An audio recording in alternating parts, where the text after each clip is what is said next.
time for another episode of the Audio Project with Deena Tearney, and today we have a very special guest here in the office in Honolulu, my dear friend, Krista Gray. Thank you so much for being here, Krista. Absolutely. This is awesome. Yeah, thanks. Well, hey, Hawaii is a little bit better than Zoom like we did last time. Podcast with a view. It's great. And Krista Gray, you are a senior manager of business applications at Google Cloud, and you and I have met when I lived in Dallas, so we've known each other a long time, and we've been working on CRM and Salesforce. Well, I guess at that time it wasn't Salesforce, but CRM solutions for quite a while. And so I'm excited to talk about a variety of things. There is so much to talk about. You are a fantastic woman in technology. I feel like you are always a great mentor and leader for me over the course of my career. But I want to start off by talking about the fun stuff. Yes, let's do it. The bodybuilding, which is so incredible. You look amazing, and I'm so proud of you. Thank you. And a lot has changed since the last time that you were on the Zoom podcast that we had. Can you tell us a little bit about what you've been up to? What are some of your more recent goals? What are you chasing? Yeah, I think the last podcast I had been prepping for a show and it didn't quite work out. And I feel like it's a 365-day-a-year thing that you do with bodybuilding, you know, if you're really serious about it.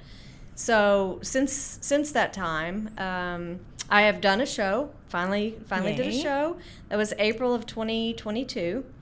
Didn't place well, but you know, your first show, it's all about just getting up there and achieving the goal, right? So goal achieved, check.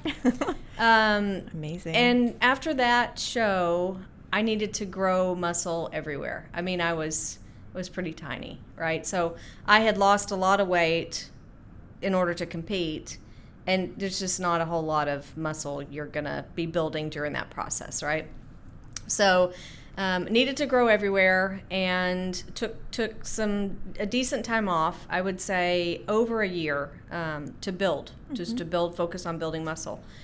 And I entered prep again for a show June of 2023, and the show was it was going to be on October 21st. And I went out to my company's corporate headquarters in California the first week of October. And when I came back, I got COVID. Oh, dang. And it just didn't give me enough time to recover and push my body where it needed to go to get to the last, to the end, to the finish line. So, I gave it some thought. That was going to be a local show for me, driving distance. The other shows were not driving distance. And I just thought, there's a lot that I want to do this year. It's been a busy year in my profession as well as, with the bodybuilding stuff. And I needed some time for myself, for life, mentally I could feel that. So I decided to just call it for 2023. And now I'm focused for 2024. And I know when I compete in 2024, I would be better than I would have been in 2023. It's all about bettering yourself every day. So that's what I've been doing since we last talked. And a lot of commitment. I know that you have incredible dedication and commitment to achieving the goal. So you will get there. I know it. Yeah, the discipline that you must have is pretty tremendous. So, but I love it. In addition to carrying an amazing job that you have as well. So that kind of leads into the next question. How do you balance your career as a leader and also giving it your best as a competitive bodybuilder? Yeah, I mean, it's tough. I think for me personally, I don't have children, which would add a whole different dimension to it. And I know plenty of women that have children that just are able to balance things well. But so I think that's maybe a plus for me. I am able to really set my schedule like I want to. But I will say that, I did go to work for Google Cloud late last year.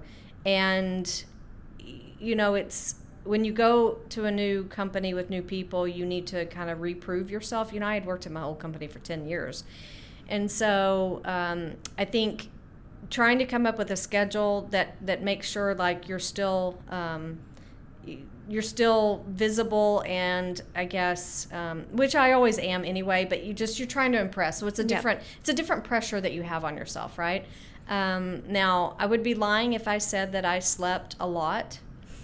That is definitely something that I need to improve on. So I get up really early in the morning, get the workout done. I know I won't do it after work. You don't know what's going to happen during the day at work. Exactly. Systems down, or we can never predict these things.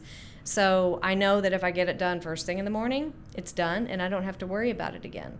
So that's kind of what I do. I probably, don't get as much sleep as I should, so that I can get up early and get everything done and then do my job as well. Well, balance is hard. It is. But I think that's a good approach, just knowing that you want to give your all when it's time to clock in, so to speak. That's right. Because you don't know what the day will hold. So that's really cool.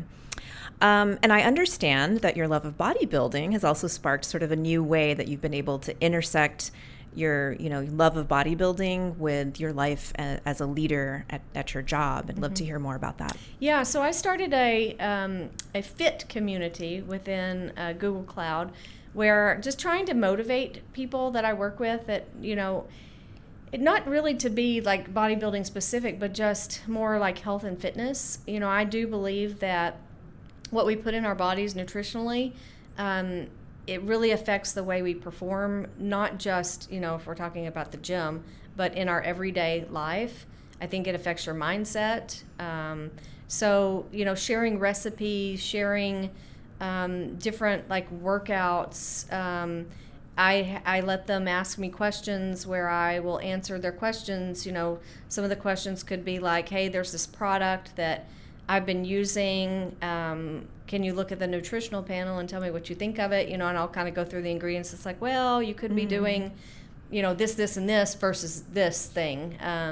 Or they say, what should I expect if I want to go on to a fat loss? Like, how much progress should I be making each week? How should I measure my progress? All of these, there's you're dealing with people that are at different levels of their health and fitness, and some that may have not even started, right?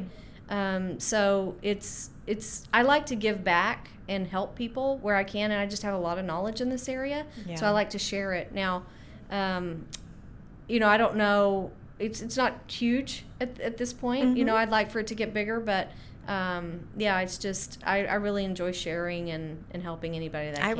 I would join that. Yes, I know you would. I'd be asking all kinds of questions. Which is good. I love questions. That's cool. That's a really cool thing. And I think there are a lot of people that have passion, knowledge, and like yourself on bodybuilding. And I think it's a great example of how people can intersect the two and become kind of better at what they do day to day and help others too. So really, really cool and a great example. Got to give back if you have something, right? Absolutely.